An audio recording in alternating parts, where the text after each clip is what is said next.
Bienvenue à vous, content de vous retrouver pour ce nouveau numéro de FF. Ne m'en veuillez pas, j'espère que ça ne se voit pas trop, hein. Je ne pète pas la forme. Pour des raisons tout à fait indépendantes de la volonté de votre serviteur, non, ce jeudi, je suis, pour des raisons tout à fait indépendantes de ma volonté, je suis très fatigué. Alors si vous n'y voyez pas, si vous êtes partant, si vous êtes d'accord, on va y aller tout doux. Et ce ne sera pas, il y aura une annexe en cours de route à notre numéro précédent, mais non, pas aujourd'hui, comme je l'avais annoncé. En partie comment la dernière fois, ce ne sera pas cette fois-ci ce que je vous avais annoncé. Nous allons relancer de temps en temps, on va reparler des livres oubliés, pour ainsi dire perdus, et j'en ai un très bon de vieux bouquin à vous montrer sur l'histoire. Nous faisions allusion à lui la fois dernière, l'histoire d'Auguste Comte et de Clotilde de Vaux. Je n'ai pas pu rassembler tous les documents souhaités pour cet enregistrement, alors ce sera si pas pour le prochain, très bientôt. Le texte d'ouverture, eh bien, je me suis dit, cette histoire, dites-moi, hein, si vous trouvez que ce serait mieux de tout faire en un bloc, hein, dans ce cas de figure, de lire les histoires en une fois quand elles sont un peu plus longues, dites-le moi, hein, n'hésitez pas à le dire en comment. J'ai fait, perso, le choix de scinder. Ce sera, fatalement, forcément, d'ouverture et de clôture. Et c'est une histoire, je ne vais pas vous la lire dans son intégralité. Si ça vous dit, vous irez la lire entièrement. Après, vous trouverez ça tout en fin de volume. Ça fait partie du livre de... Eh bien, ça fait partie d'un livre auquel son auteur a donné pour titre de l'amour, un livre publié en 1822. Je salue les gens de là-bas. C'est un autre auteur, c'est un natif de là-bas, de Grenoble. Oui, il avait vu le jour à Grenoble en 1783, je pense. Nous parlons de qui? De Stendhal. Oui, c'est tiré de l'amour de Stendhal, Henri Bell, mieux connu sous le pseudonyme de Stendhal. Peut-être quelques indications pour dire. Il avait 39 ans quand il a publié De l'amour en 1822. Si mon compte est juste, mais je pense qu'il doit l'être. Si je me suis gouré, je me corrige, comme je le fais quand il le faut à chaque fois. Je le fais toujours, en partie comment aussi, ou le cas échéant en partie description, où vous trouverez toutes les références des bouquins dont il sera question. Je ne vous montre pas ce volume de l'amour. Hein, il a été, oui, il a été amoché. Je l'ai trouvé dans une aubette, une boîte à livres. Vous savez, ce genre de bibliothèque censée faire des tournantes où vous êtes censé aller me remettre le livre là où vous l'avez trouvé. Et je dois dire, voyez jusqu'où vont mes scrupules. Hein, et ça a toujours été comme ça concernant les bouquins quand je pique. Oui, dans dans ce genre d'endroit, dans ces aubettes, quand entre guillemets je pique un bouquin, je m'empresse le lendemain, le plus souvent, d'aller en mettre un autre que oui, que je possède en doublon, ou que j'ai, des fois ça arrive aussi en triple, ou simplement un bouquin que je n'ai pas l'intention de relire, ou que je n'ai pas l'intention de conserver sous mon toit. Je m'empresse d'aller le mettre, oui, hein, pour remplacer. Ça me rappelle quand j'étais étudiant stagiaire. Oui, j'étais stagiaire, j'étais retourné là où j'avais fait mes études secondaires et j'avais vu un bouquin. C'était dans les premières années où je m'intéressais à la Russie, un bouquin autour de la Russie que j'avais vu dans un des rayons de la bibliothèque là-bas, et je n'avais pas de carte de cette bibliothèque, et discrètement, hein, oui, vous avez compris, sans être vu, j'avais discrètement glissé le bouquin dans mon sac pour le lire le soir, et je suis allé le remettre à sa place là où je l'avais trouvé en rayon le lendemain matin, avant le début des cours. À 8 heures du matin, je suis allé le remettre là où je l'avais trouvé, mais je n'en ai pour ainsi dire pas dormi. Vous voyez, comme oui, je culpabilise pour ça, comme ça n'a guère changé. Ma façon de culpabiliser pour ça, en tout cas, d'avoir des scrupules pour ça, oui, c'est sûr. Je vous disais quelques repères concernant Stendhal, 39 ans.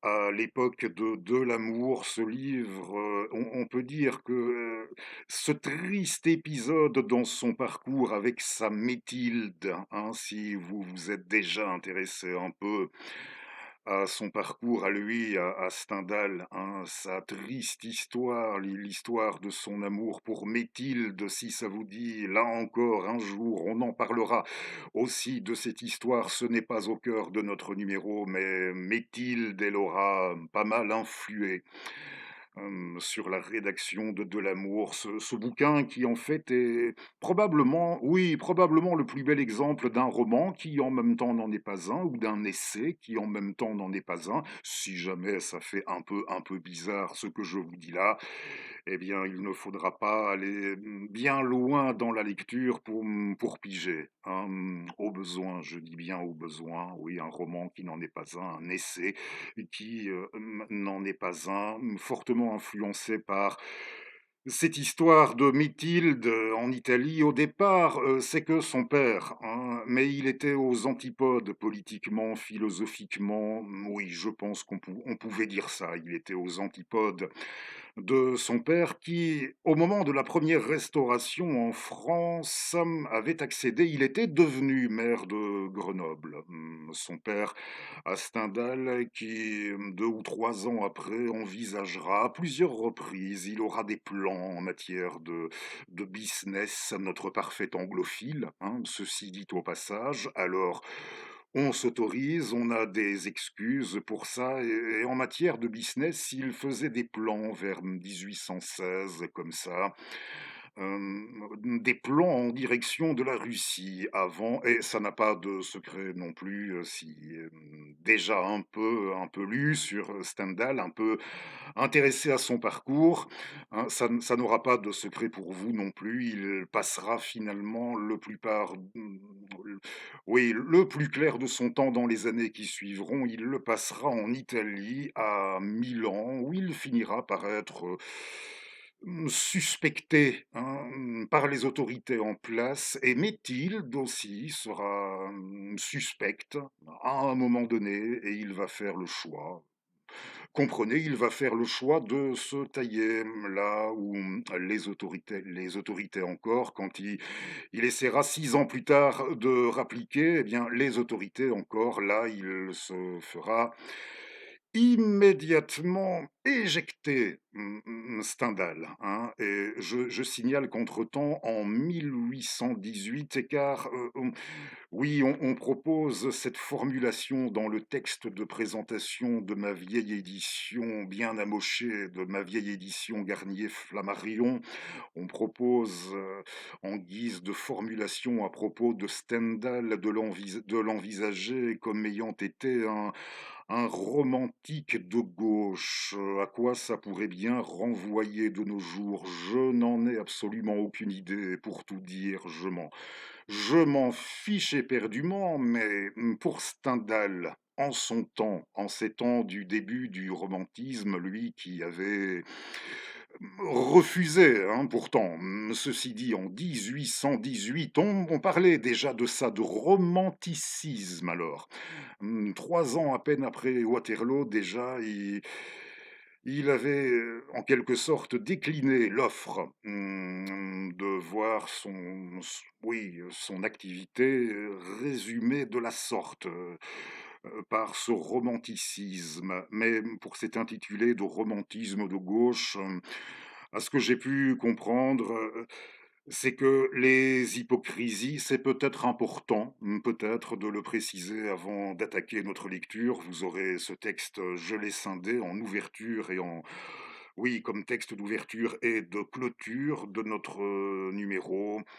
Les hypocrisies, les ruses, les manœuvres, les manières, particulières, les affaîtries, que sais-je encore? et qu'on pourrait envisager, comme inhérente, à sa description des femmes, à sa description à lui des femmes, de l'esprit féminin. Il faut bien se dire que il y a toujours un moment où il faut oui, il faut retomber sur cette perspective, c'est le produit de la domination masculine. C'est comme ça, à la base, qu'il aurait vu, toutes même les choses, notre ami. Alors cette histoire, vous la trouverez tout en fin de volume. C'est un chapitre. Il s'agit d'une lettre envoyée à notre auteur par un toubib qui s'appelle Goncelin et ça s'appelle «Exemple de l'amour en France dans la classe riche». Je ne vais pas tout, vous lire, hein, vous irez lire, ce chapitre, ce fragment qui nous est présenté par Stendhal. Il faut comprendre une annexe ici, hein. Il dit: «J'ai reçu beaucoup de lettres à l'occasion de ce texte, à l'occasion de l'amour. Voici une des plus intéressantes» et il donne, datée du mois de juin 1825 de Saint-Dizier. Il donne la lettre, de son ami docteur Goncelin et nous allons directement au début de l'histoire de notre héroïne. Nous allons faire la connaissance de Félicie et on ne va pas tarder à faire la connaissance également d'un Suédois, d'un militaire, suédois. Alors, ben, oui, il y aura une annexe, vous entendrez après une annexe à notre, numéro précédent, hein, je pense que je vous ai demandé de m'excuser de ne pas avoir fait, ce que j'avais annoncé pour ce numéro. Ça, je pense que je l'ai dit, hein, pardonnez-moi la fatigue, donc oui, hein, on peut y aller. Le texte de Stendhal, Félicie. Félicie lut première partie. Félicie lut la nouvelle Héloïse. Elle trouva alors qu'il y avait dans son âme des trésors de sensibilité. Elle confia ce secret à sa mère et à un vieil oncle qui lui avait servi de père. Ils se moquèrent d'elle comme d'un enfant. Elle n'en persista pas moins à trouver qu'on ne pouvait vivre sans un amant, et sans un amant dans le genre de Saint-Preux.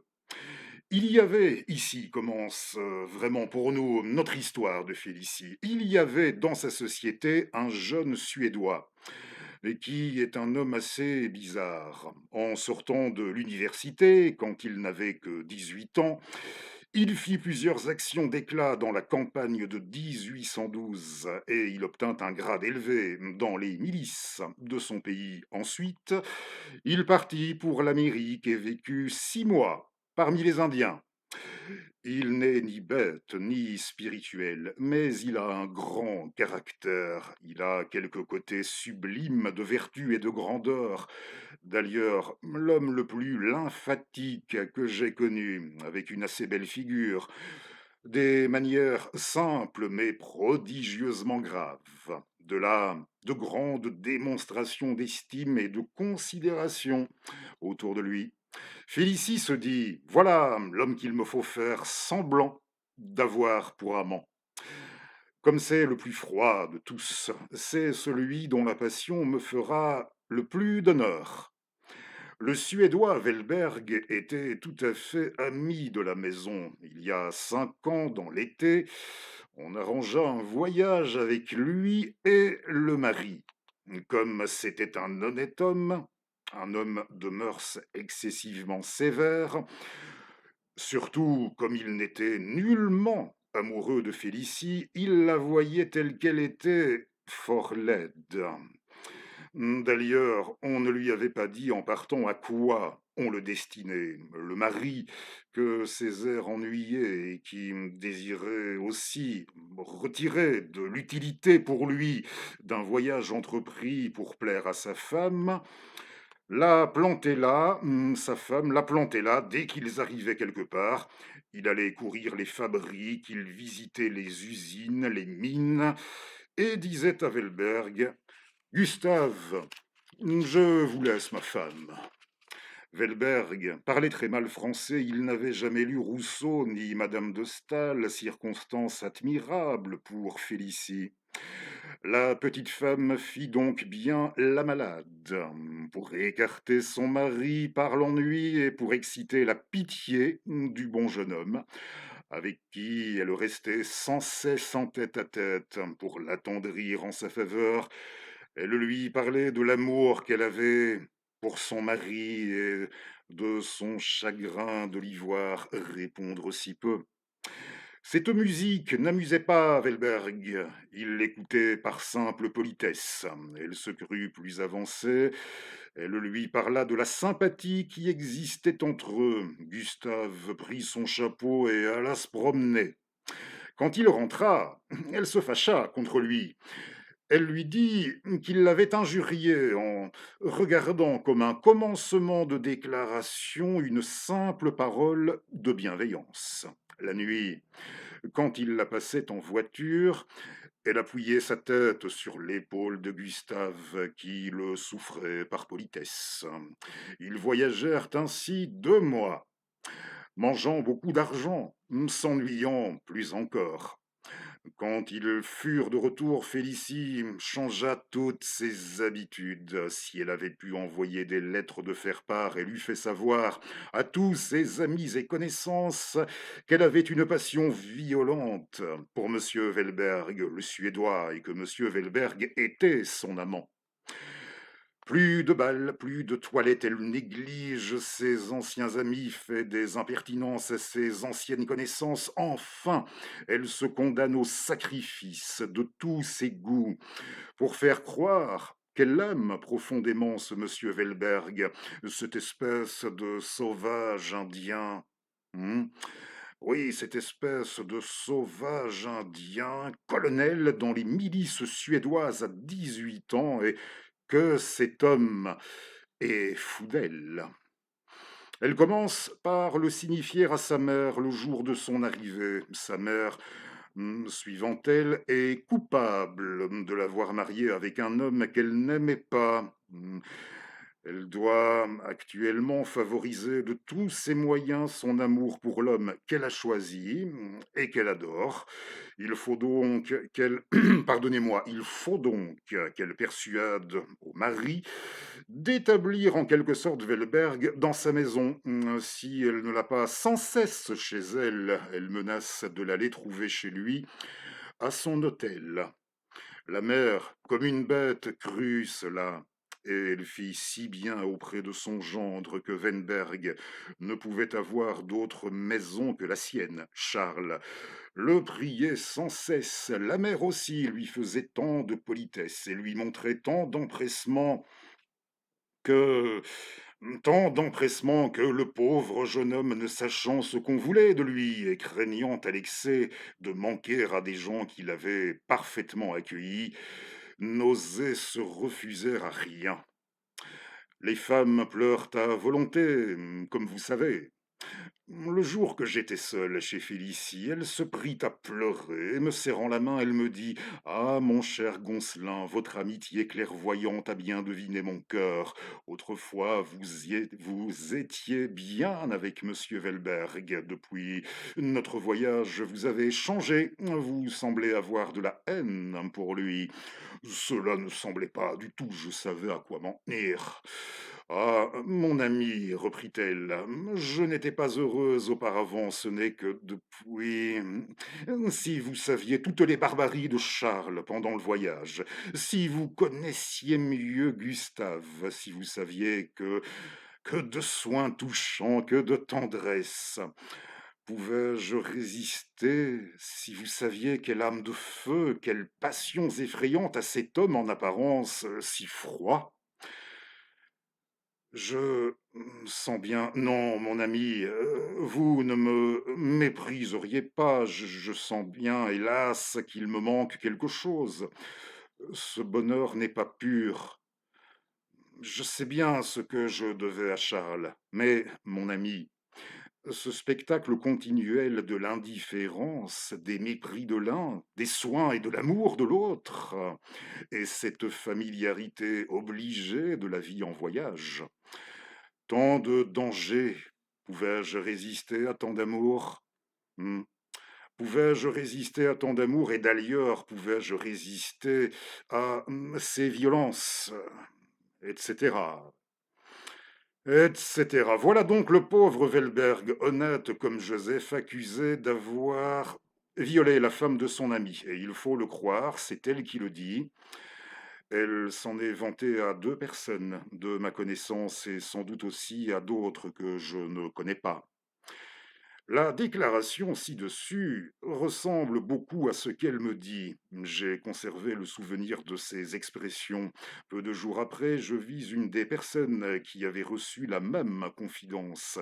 Je la priai de chercher à s'en rappeler les termes. Elle me répéta exactement la version que j'avais entendue, ce qui me fit rire. Après sa confession, Félicie me dit, en me tendant la main, qu'elle comptait sur ma discrétion, que je devais être avec Velberg comme par le passé, et faire semblant de ne m'apercevoir de rien. La vertu sauvage de cet homme sublime lui faisait peur. Fin de citation. Quand il l'a quitté, elle craignait toujours de ne plus le revoir. Elle craignait que, par une résolution inopinée, il ne s'embarquât tout à coup pour retourner en Suède. Mais je lui promis sur notre conversation le plus inviolable secret.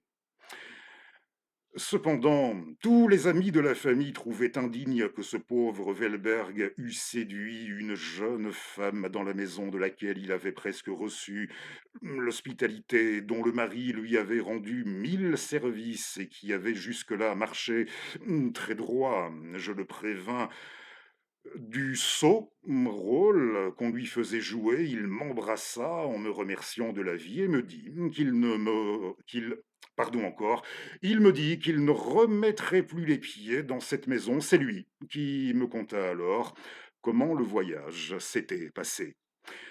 Félicie, privée quelques jours de Velberg et qui dînait sans cesse chez elle auparavant, joua le désespoir. Elle dit que c'était une indignité de son mari qui avait chassé cet homme vertueux. Elle avait dit à moi et à 2 autres que cet homme vertueux l'avait violée sur la mousse, au pied d'un sapin, dans le Schwarzwald, comme il convient que cette chose se fasse. Elle dit aussi, en termes polis, que sa mère, après lui avoir servi de complaisante, lui avait soufflé son vertueux amant. Notez bien que la mère est une pauvre vieille femme de 60 ans qui ne pense plus à rien depuis 20 ans. Elle commanda, Félicie, chez un très habile coutelier, un poignard à lame de Damas. Poignard à lame de Damas qu'elle fit apporter un jour au milieu du dîner, et que je lui ai vu payer 40 francs et serrer très proprement. Devant nous tous, dans son secrétaire, à côté de sa cire d'Espagne.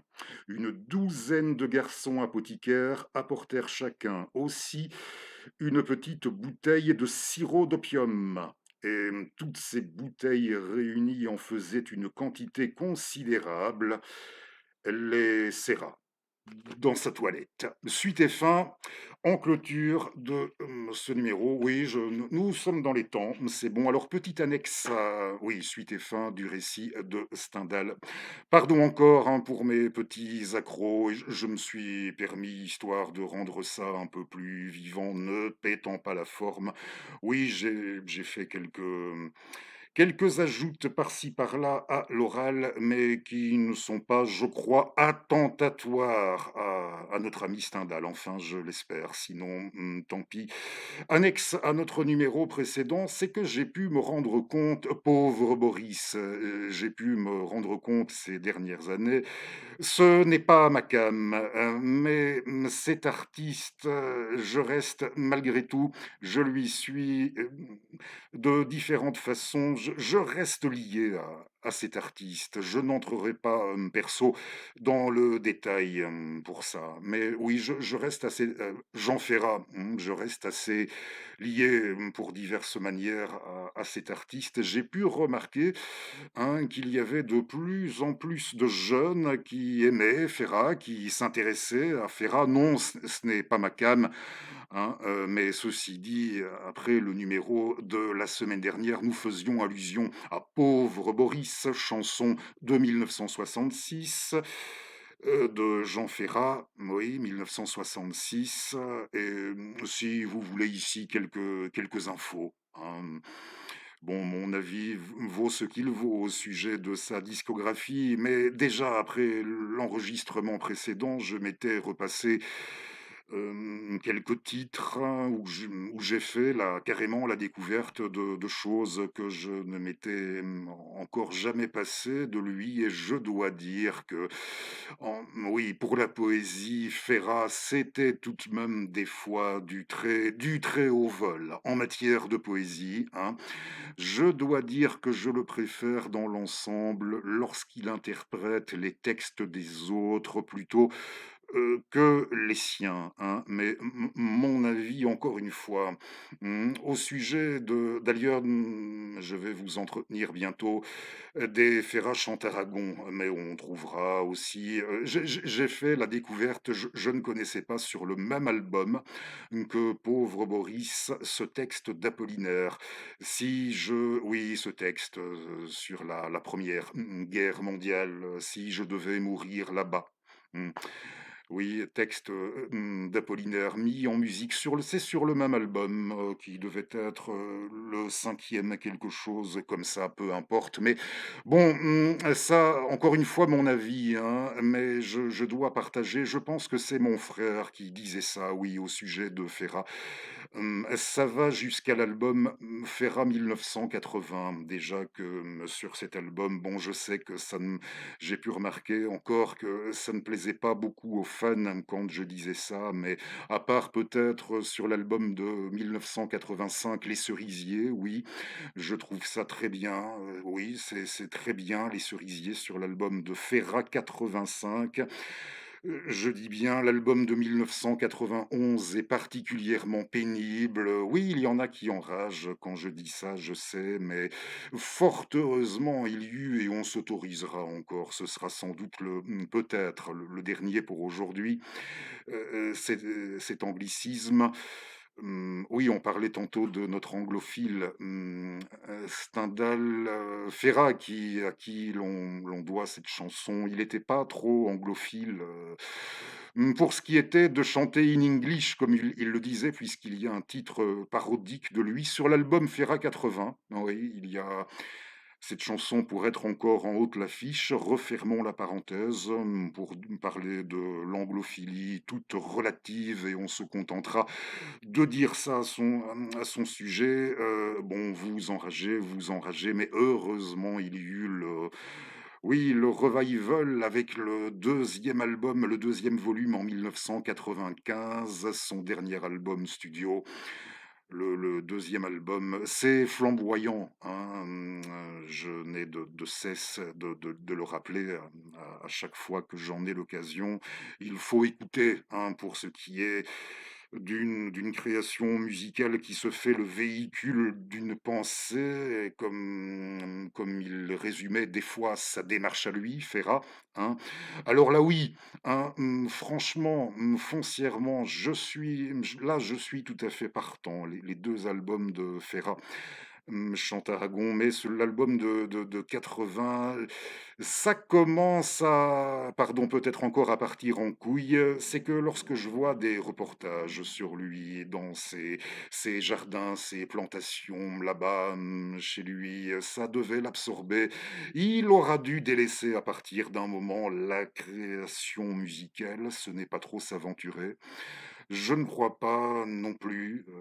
Oui, quand je revois ces documentaires, mais heureusement, il aura terminé en beauté, hein, avec l'album, le deuxième Ferrat chante Aragon, celui qui se clôt avec l'épilogue. Ça, c'est à écouter au moins une fois, ou tout du moins un texte d'Aragon à lire au moins une fois. Et oui, j'ai dit que je ne voulais pas me faire de politique, et on n'ira pas bien loin, mais l'album Ferrat 80, quand je dis que ça n'a pas été une décade très heureuse, hein, oui, ça s'ouvrait Ferrat 80 sur ce titre, le bilan qui est assez calamiteux.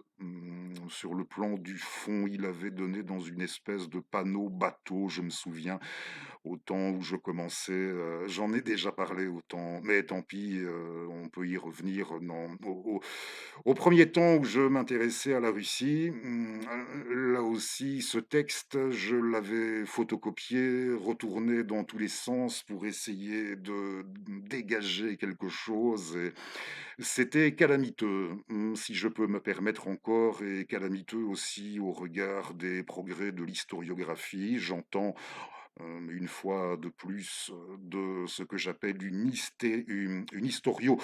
historiographie sérieuse, mais bon, encore une fois, ce n'est que tout est renvoyé à votre plus entière appréciation. Un de ces jours, je remettrai en ligne dans son intégralité, 1932 de Louis Aragon. J'en avais déjà parlé une fois, oui, en classe, on avait fait une présentation, une déclamation de ce texte, un camarade et moi. Ça nous avait durablement marqué. Je pourrais même vous reproduire une part de, non, je ne dirais pas chorégraphie, ni même notre jeu de scène, mais je pourrais rassembler quelques éléments assez cocasses, oui, des accessoires, comprenez, des accessoires. Nous avions eu recours, et vous en verrez quelques-uns le jour venu. À présent, vous n'allez pas entendre. Non, pour changer un peu, je vais vous lire une poésie d'un grand poète français qui devait être dans l'écriture, dans l'inspiration, dans la métaphysique, dans les idées, plutôt éloignées, nous risquerions-nous à dire de nouveau, de Louis Aragon. Il s'agit de Jean-Claude Renard.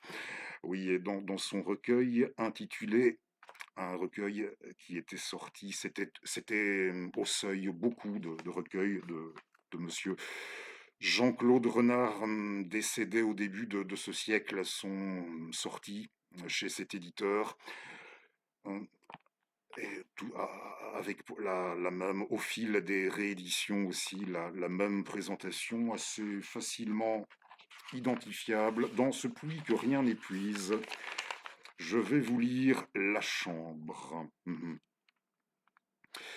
Jean-Claude Renard, cette nuit dans l'unique chambre où la solitude loge, mes songes au goût de gingembre. Cette nuit dans l'unique chambre où la solitude loge, mes songes au goût de gingembre. Je sens que quelqu'un m'épie, m'interroge. Du lait brille sous la lampe. Une main secrète s'y mire, étale son estampe, propose par chiromancie de prédire. Soudain, de l'ombre, sort un chat qui, génie d'ambre, pharaon, en l'apelore, trouble l'éclat, dérègle l'horizon. Je vois alors sur ma table le beau siamois magicien devenir, pour n'en pas griffer l'érable, l'énigmatique musicien. Encore un peu de Jean-Claude Renard dans quelques instants, et notre abécédaire de lecteur. Maintenant, toujours à la lettre R, et aujourd'hui ce sera R comme robot, robotique. Et pourquoi? C'est qu'au départ, mais entre-temps j'ai trouvé, au départ j'envisageais de lancer comme ça, comme Nous l'avions déjà fait pour une citation là d'un titre d'AC/DC dans un livre de science-fiction, je crois. Si vous vous rappelez, hein, et on avait trouvé, hein, l'un de vous avait trouvé au bout d'un moment et je voulais lancer ici, de nouveau. C'est pas très IA, mais bon, hein, dans quelques instants, tout de suite, n'allons pas trop vite, hein. C'est pas interdit, on peut encore procéder de la sorte, pourquoi pas, hein, sans être vieux jeu ni rétrograde, pourquoi pas? Alors j'aurais pu et au sujet, de, cette citation dans la tirade finale du film Blade Runner de 1982, la tirade finale du personnage, de Roy Batty, incarné par, Roger Hauer. Oui, le Hollandais volant qu'on voit voler dans le film à un moment donné, peu de temps avant de prononcer cette tirade, l'une des plus fameuses de toute l'histoire du 7e art, rédigée par Roger, mais on y revient aussi, rédigée par Roger lui-même la nuit avant le tournage et il avait appelé à 3 heures du matin selon la légende, d'après ce qu'on rapporte, la légende dit qu'après avoir rédigé, ceci, oui, cette tirade qu'il trouvait préférable à ce qui avait été prévu dans le script et le cinéaste, au téléphone, très fatigué, épuisé, lui dit, Qu'est-ce que tu veux? Pourquoi tu as écrit quelque chose? Il y a un script qui est prévu». «Non, mais écoute ce que j'ai écrit» et il lui dit, dans sa langue, à lui, à Ridley Scott, dans sa langue natale, il lui dit go, il écoute et il trouve ça fantastique et c'est adopté. Bon, ça, c'est la légende. Et à un moment donné, on entend oui, il y a la porte de Tannhäuser et je croyais au départ, mais on n'a rien trouvé. J'ai rien trouvé en tout cas. Je pensais, il m'avait semblé à un moment, mal renseigné sans doute, que il devait y avoir un rapport dans le domaine de l'informatique, cybernétique, hein, dans ces eaux-là. Eh bien non, pas du tout. Ça désignerait simplement une surface, comment dire? Une structure basée sur la Terre ou en orbite, sur la Terre ou dans l'espace, hein. Un dispositif, un engin, Thanhäuser en définitive, ça renvoie en définitive la formule, c'est une oui, c'est une formule de Roger Hauer, en hommage, en référence à l'opéra des années 1840 de, Richard Wagner, de Tannhäuser. Il va sans dire, oui, Tannhäuser. Oui, c'est un je mets les références en dessous de la vidéo, hein, je pense que vous n'avez pas pu dire, je le remontrerai, un jour, c'est le Tannhäuser. C'est Domingo dans le rôle de, Tannhäuser, avec, Cheryl Studer dans le rôle de la gentille. Oh là, j'ai un trou pour son prénom. Pardon, ça va me revenir et Agnès Balsa, dans le rôle de Vénus, et Matti Salminen dans la distribution aussi, et Giuseppe, le fameux Giuseppe, j'aime beaucoup Giuseppe Trotto parti, hein, Giuseppe Sinopoli à la direction d'orchestre. Voilà, ça c'était vraiment pour le plaisir de voir passer mon CD livre de Tannhäuser. Ne le cherchez pas, c'est une édition spéciale qui n'est sortie, qu'en Espagne il y a plus d'une quinzaine d'années et qu'un camarade originaire de Bilbao, il m'avait refilé tous ces livres CD à un moment, c'était très gentil de sa part. La porte, oui, cette fameuse porte de Tannhäuser, la formule aura été reprise dans des films de science-fiction ultérieurs et si, ce que j'ai vu, ce n'était pas du fake, il y aurait même eu une série intitulée de la sorte. Oui,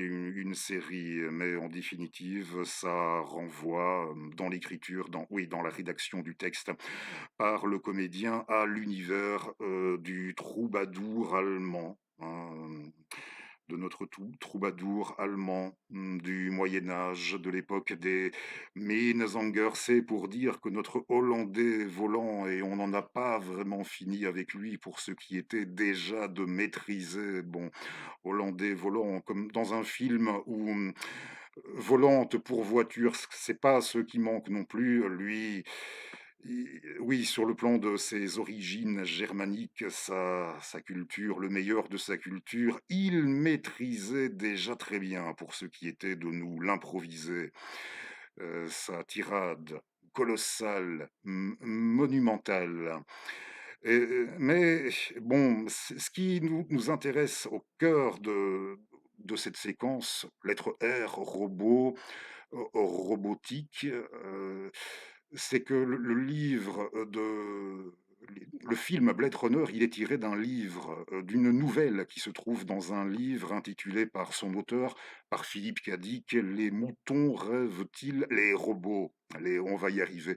«Les robots rêvent-ils de moutons mécaniques?» Eh bien, vous irez, si jamais vu, entendu, vous irez vous regarder le film, si jamais vu dans son entièreté. Le film, je dis bien le premier, je ne parle, présentement que du premier. Il n'y a que le numéro un qui m'intéresse.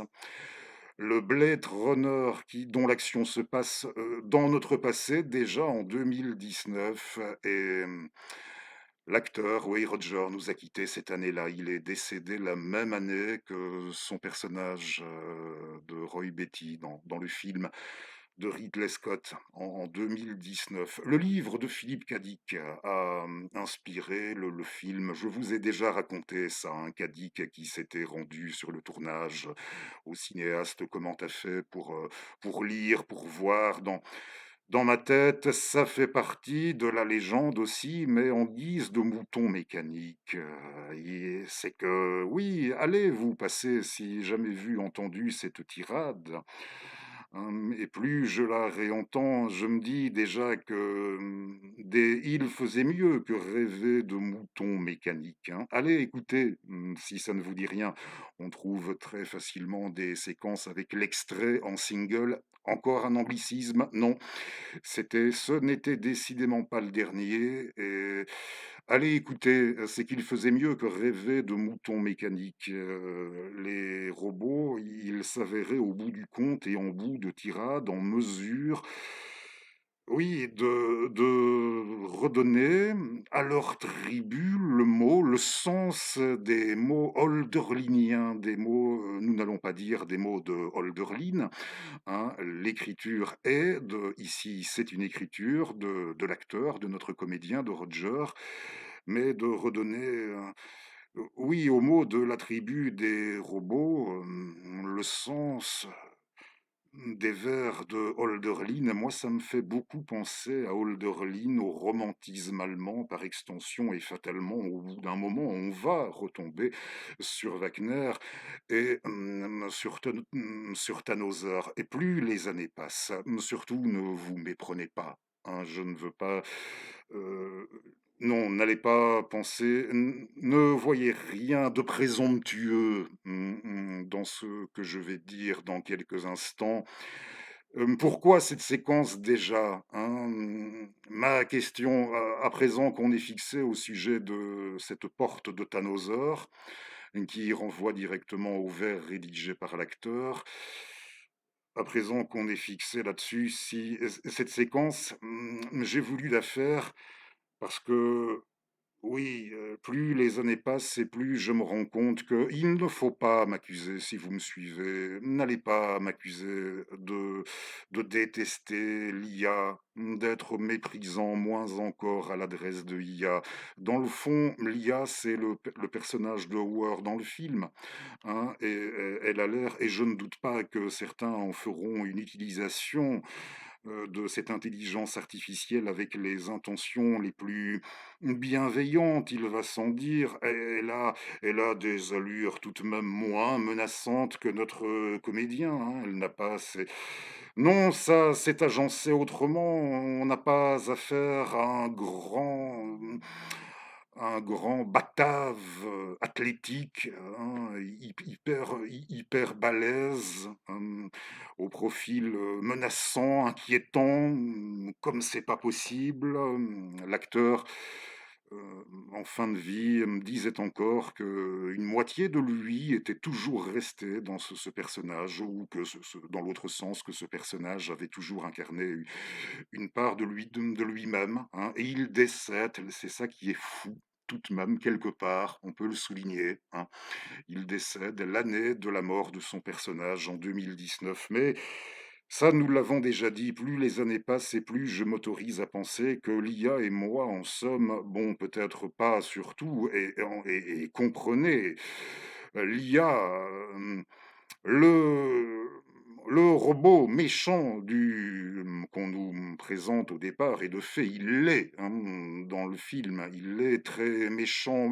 C'est pas au centre, de cette séquence non plus, hein, le débat autour, de la symbolique de qu'est-ce qui, en définitive, à l'issue de cette tirade, hein, quand on insinue, oui, cette tirade, elle a été agencée, amenée pour poser en définitive la question: qu'est-ce qui est humain et qui est, oui, au regard de ce qui se passe dans le film juste avant, il sauve la vie d'Harrison Ford, hein, il fait preuve de mansuétude, au lieu de le tuer, il lui sauve la vie. Qui, dans l'ensemble, aura fait le plus montre d'empathie, et voilà, qui aura été le plus humain dans l'affaire? C'est pas vraiment si vous n'y voyez pas un problème, c'est pas ce qui m'intéresse en priorité, non, du tout, du tout. C'est que plus les années passent, plus je me sens des points communs avec lui, avec Roy et avec l'intelligence artificielle, et je ne vais pas, hein, on retombe sur la tirade, c'est sûr que je ne vais pas vous le faire. Non,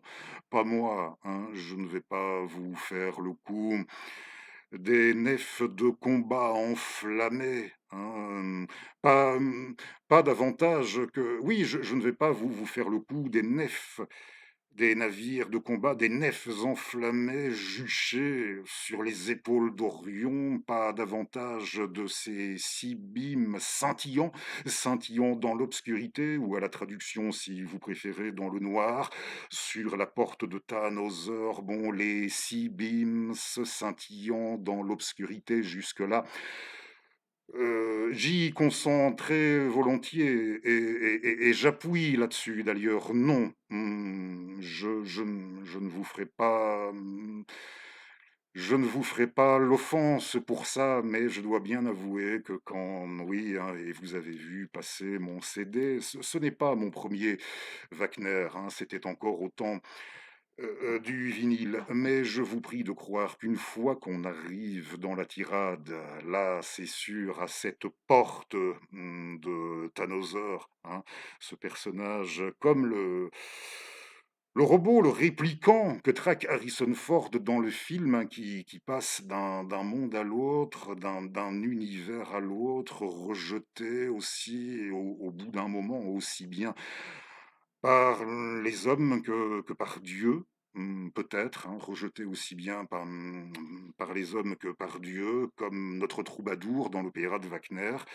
Ça se recoupe, ça se rejoint encore pour ça. L'opéra et le film, c'est pas ce qu'on étudie en priorité non plus aujourd'hui, mais ça se recoupe. Non, moi, tout ce que je voulais vous dire, c'est que, n'allez pas trouver ça présomptueux, hein, et je ne vous ferai pas non plus le coup de tout ça, vous voyez, tout, sans trop, oui, sans rien désigner de précis autour de moi, toutes ces choses, finalement, au fil du temps, dans le temps, finiront par se dissiper comme autant de larmes dans la pluie. Je ne vous pas davantage, non, mais si vous permettez, une fois qu'on arrive à la porte de Tannhäuser, et là, c'est aussi bien le fret de maintenant que celui qui écoutait qui découvrait la musique de Wagner, ou qui, environ un an après, se passait pour la première fois en vidéo le film le film Blade Runner. Oui,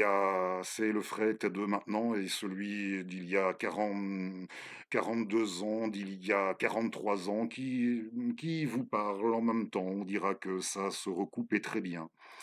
en même temps, 2 mondes, hein, et ça se recoupe. Je pense que vous avez parfaitement, saisi. Et oui, je le dis, c'est le genre de choses, qu'on peut sortir comme ça,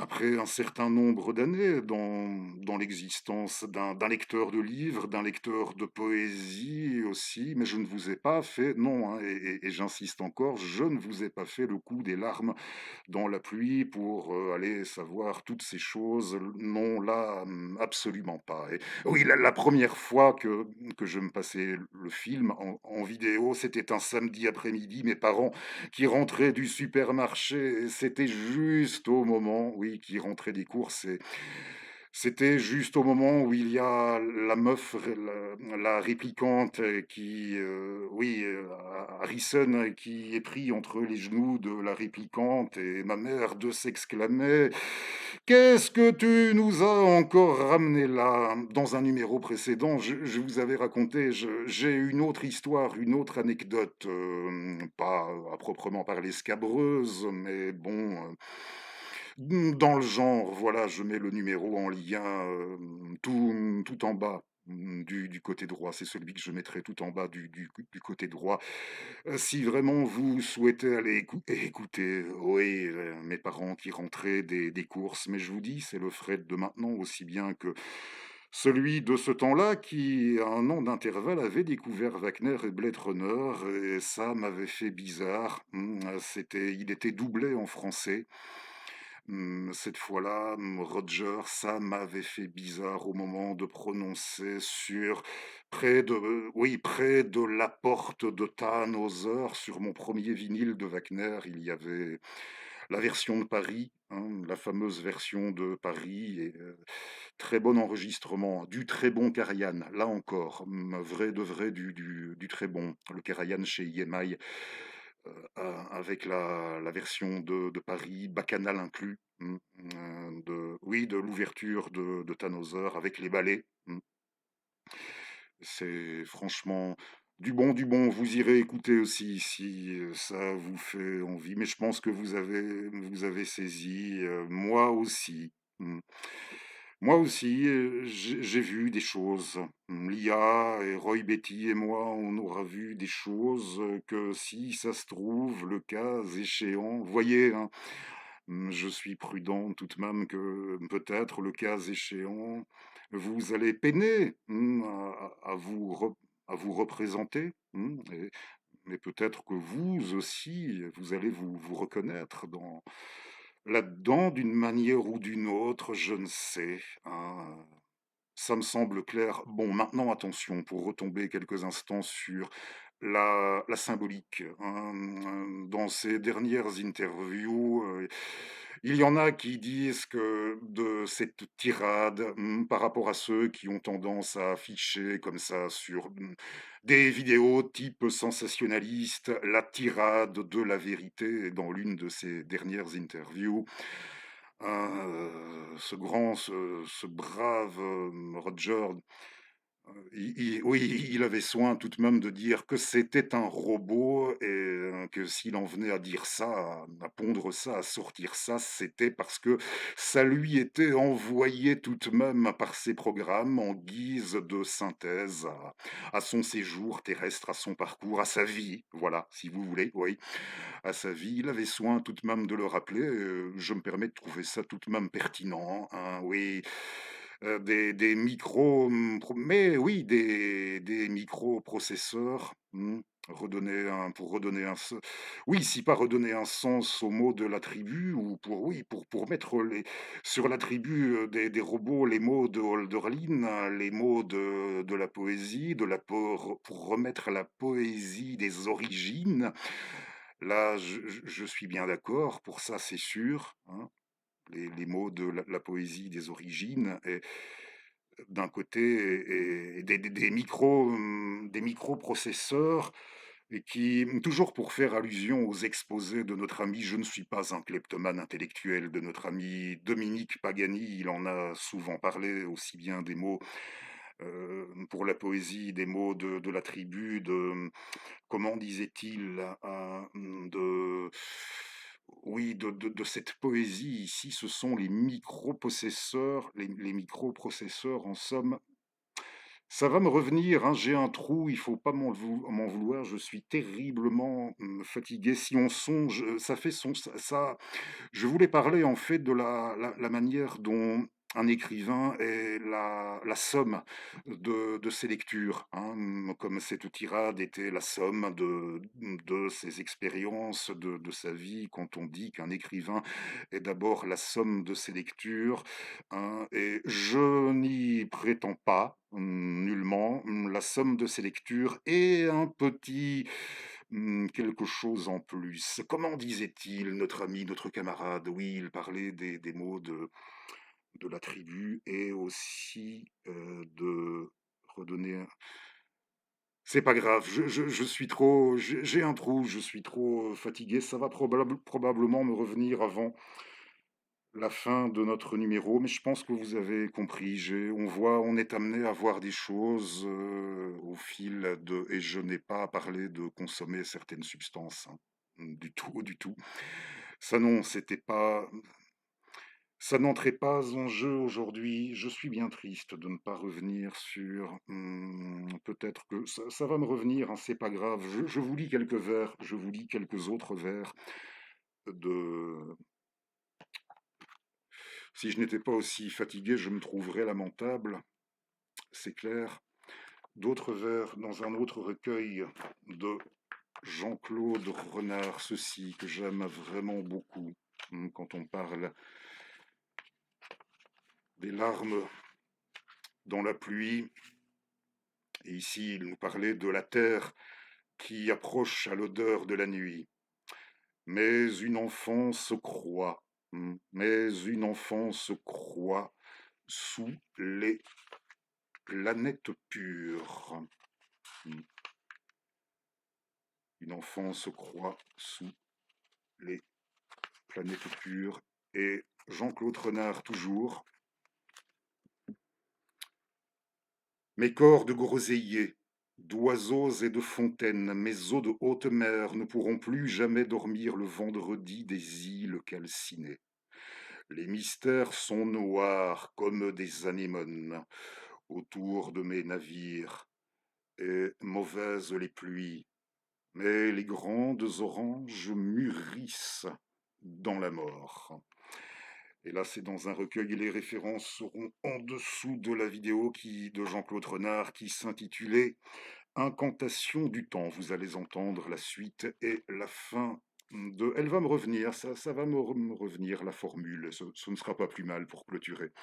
Alors, suite et fin de l'histoire de Félicie. Si vous permettez, une seconde.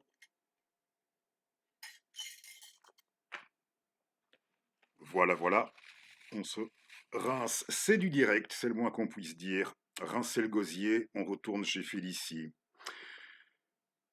Le lendemain, elle signifia à sa mère, donc je reprends, le lendemain, elle avait signifié à sa mère que si elle ne faisait pas revenir Gustave, elle s'empoisonnerait avec l'opium et se tuerait avec le poignard qu'elle avait fait faire exprès. La mère, qui savait à quoi s'en tenir sur l'amour de Velberg et qui craignait l'esclandre, alla chez celui-ci. Elle lui conta que sa fille était folle, qu'elle faisait semblant d'être très amoureuse de lui, qu'elle le disait amoureuse d'elle et qu'elle prétendait se tuer s'il ne revenait pas. Elle lui dit: Revenez chez elle, humiliez-la bien. Elle vous prendra en horreur et alors vous ne reviendrez plus. Weberg était un brave homme. Il eut pitié de la vieille mère qui venait le prier ainsi, et il consentit à se prêter à cette ennuyeuse comédie pour éviter l'esclandre que la mère craignait. Il revint donc, la jeune femme ne lui parla de rien, elle lui fit seulement quelques reproches aimables sur son absence pendant 5 jours, Quand ils étaient seuls ensemble, elle ne se serait pas avisée de lui parler d'amour, depuis qu'il avait pris son chapeau un jour en voyage, hein, et qu'il était parti quand elle allait commencer une déclaration. Velberg aime la musique, elle passait le temps à jouer du piano et comme elle en joue admirablement, Velberg restait assez volontiers à l'entendre. En public, c'était bien différent. Elle ne lui parlait que d'amour, mais il faut avouer qu'elle y mettait beaucoup d'art. Comme heureusement il savait mal le français, elle trouvait moyen de faire savoir à tous les assistants qu'il était son amant sans qu'ils pût le comprendre. Tous les amis de la maison étaient dans le secret de la comédie, mais les connaissances n'y étaient pas encore. Il fut de nouveau question parmi elles de l'indignité du procédé de monsieur Velberg, et celui-ci de nouveau se retira et ne voulut plus revenir. Félicie se mit au lit et signifia à sa mère qu'elle se laisserait mourir de faim. Elle se mit à ne prendre que du thé. Elle se levait pour l'heure du dîner, mais elle ne prenait exactement rien. Au bout de 6 jours de ce régime, elle fut gravement indisposée. On envoya chercher des médecins. Elle déclara qu'elle s'était empoisonnée, qu'elle ne voulait recevoir de soins de personne, que tout était inutile. La mère et 2 amis étaient là avec les médecins. Elle dit qu'elle mourrait pour monsieur Velberg, dont on lui avait aliéné le cœur. Du reste, elle priait qu'on épargnât cette triste confidence à son pauvre mari qui, heureusement, ignorait toutes ces choses, etc., etc. Cependant, elle consentit à prendre une drogue. On lui donna un vomitif, et elle, qui n'avait vécu que de thé depuis 6 jours, rendit 3 à 4 livres de chocolat. Sa maladie et son empoisonnement n'étaient qu'une épouvantable indigestion. Je l'avais prédit. Ne sachant qu'inventer pour émouvoir sa mère et pour la pousser à de nouvelles démarches qui pussent ramener Velberg dans sa maison, elle la menaça de tout avouer à Charles. Le mari qui eût cru sa femme sur parole l'aurait planté là, indubitablement. Cet esclandre étant donc possible, la mère retourna à la charge auprès du bon Gustave, qui consentit encore à revenir. Lui et moi, nous nous voyions beaucoup alors, nous faisions un travail en commun. Il s'était pris de goût pour moi et j'étais à peu près le français qu'il aimait le mieux, à voir. Nous passions ensemble une partie des journées, il m'apprenait le suédois, je lui montrais la géométrie descriptive et le calcul différentiel.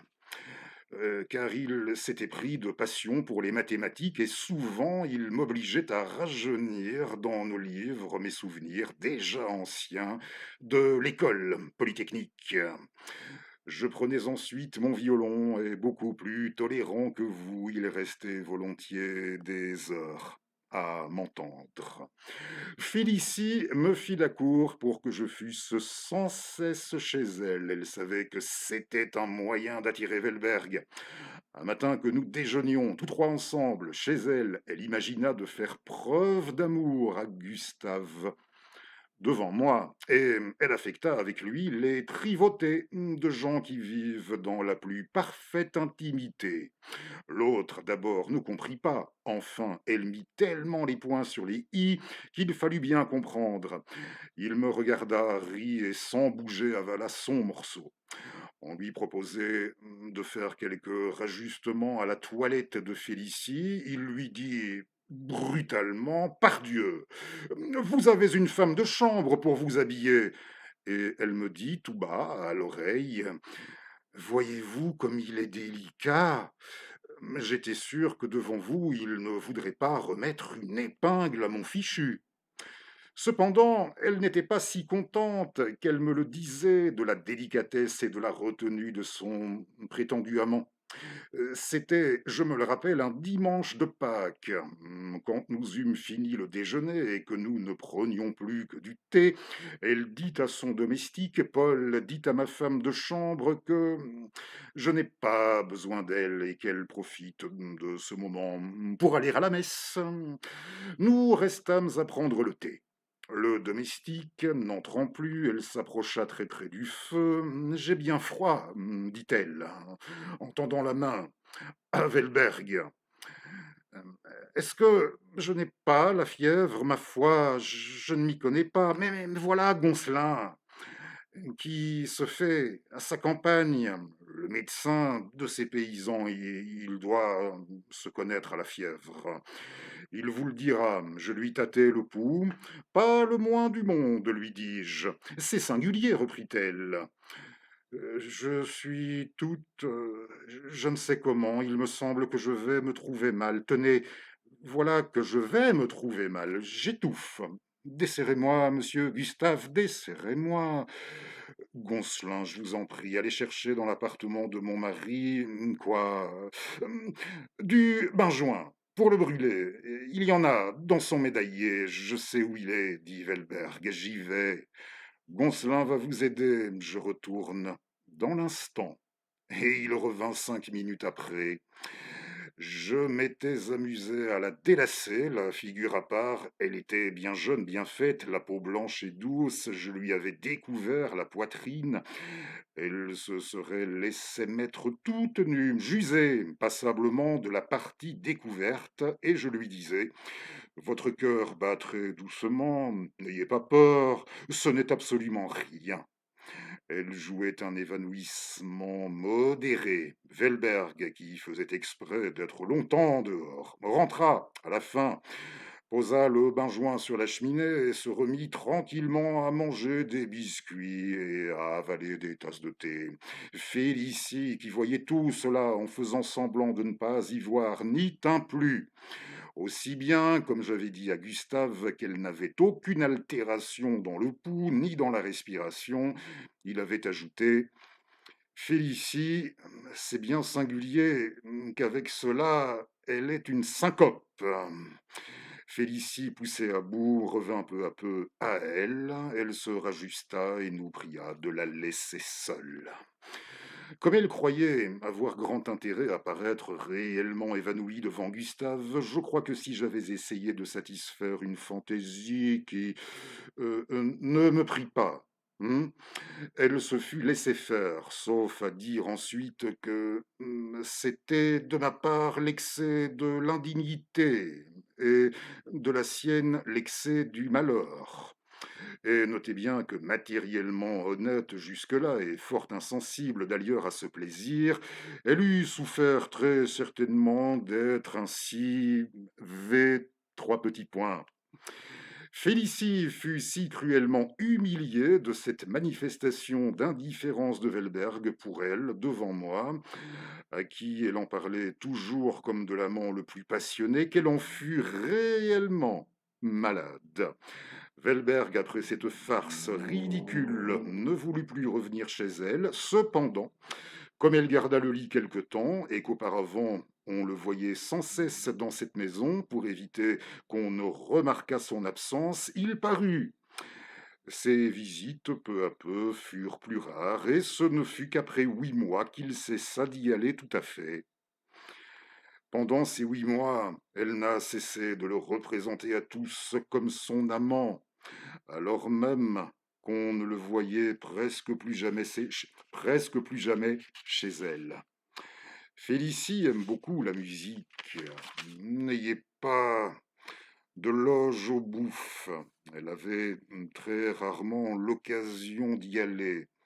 Un jour, des amis nous prêtèrent leur loge tout entière et elle arrangea que Velberg et moi, nous lui conduirions, qu'alors, au fond de son cœur, elle exécrait Velberg. Elle l'avait forcé de venir là pour qu'il se mît avec elle sur le devant de la loge.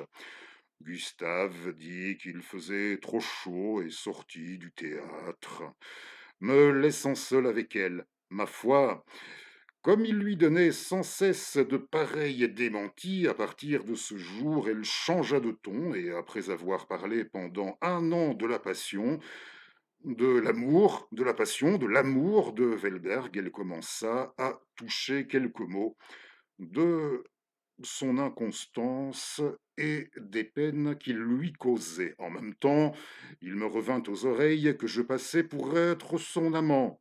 J'allai la trouver, je le lui dis et j'ajoutai que je ne voulais pas passer pour l'être, sans en avoir au moins le profit, sans en avoir au moins le profit. Je la pris sur mes genoux, je la brusquai, comme je savais très positivement qu'il lui était désagréable d'être V3 petits points et qu'elle sentait la chose imminente. Je lui disais que je voulais mériter la réputation qu'elle me faisait, etc. C'était dans le jour. On pouvait entrer d'un moment à l'autre dans sa chambre. Elle eut une peur du diable. Elle me conjura de la laisser. Elle me dit qu'elle n'avait jamais aimé que Velberg et qu'elle n'en aimerait jamais d'autre. Enfin, elle se dégagea de moi. Elle sonna. Un domestique vint, auquel elle commanda de refaire le feu, d'arranger les rideaux, de lui apporter du thé. Je sortis. Depuis ce temps, nous sommes à peu près brouillés. Elle dit partout que je suis une espèce de scélérat, à la Yago, que depuis longtemps j'avais pour elle une abominable passion, et que c'est moi qui ai éloigné d'elle son amant Velberg. Elle a été jusqu'à montrer comme des déclarations de ma part quelques lettres familièrement amicales que je lui avais écrites il y a 6 ans, quand j'étais avec vous, à Rome.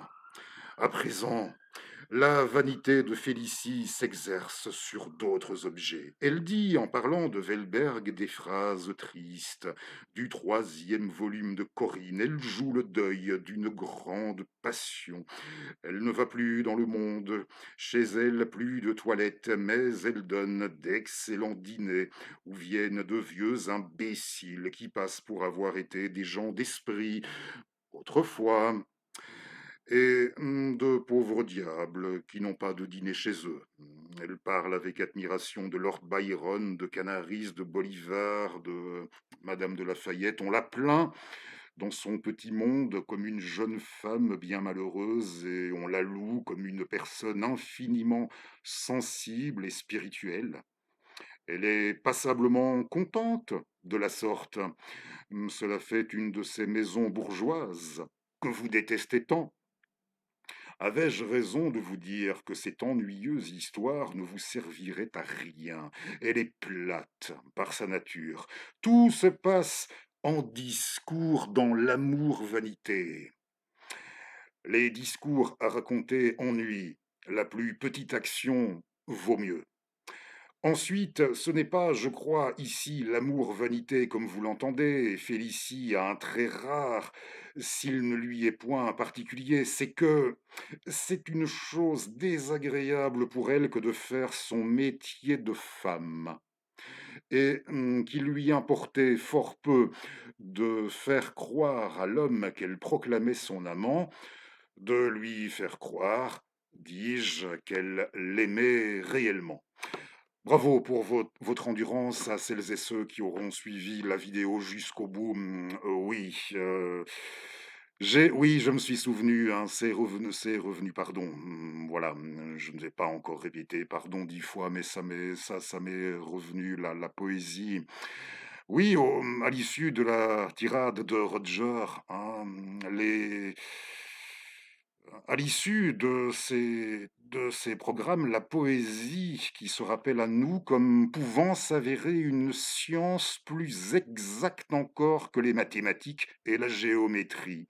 Hein, quand je vous parlais de l'écrivain qui était en regard de ça, oui, en regard de ça, un peu plus que la somme de ses lectures et comprenait de ses programmes. Allez, bye. On fera ça mieux la prochaine fois. Merci encore à vous.